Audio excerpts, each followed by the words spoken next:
Hello सांग माने आपण माने करमंगा फल खाइचंती कि ए फल माने बहुत प्रचुर परिमाण वर्षा दिन देखा पाइबे खाइबा को भी पाई परिबे आउ खाइबा तो बहुत टेस्टी थाए। एटा तो आम पिलादिने बहुत खाऊ थाए आमती गाँ गचर तोलिकी खाइबाटा ही बहुत मजा लगे। पिलादिनर कथा मु कहूँ एबे तो आम बड़ हेलुणु हाँ देखा से पिलादिनर स्मृति को टिके मन पड़ा।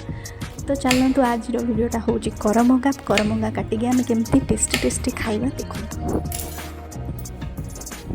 आउ जमीक जानी सारंग मैंने करमंगा फलटा हूँ टिके खट्टा टिके मिठा टिके अलग तार टेस्ट तो आम टिके अधिक स्वाद देवाई आम से कौन कौन एड करुँ आप सहित मुझे सेयार करुँची।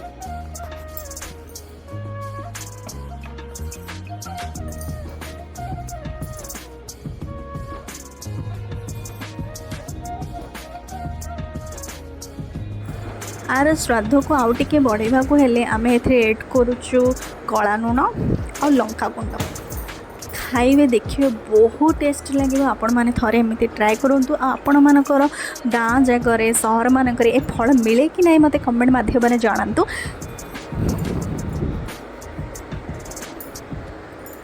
एमती देखिले ही तो पार्टी लाल पड़ा आसूची आपण मैंने भी एमती थरे ट्राए करूँ आउ एंजॉय करूँ करमंगार फलर मजा।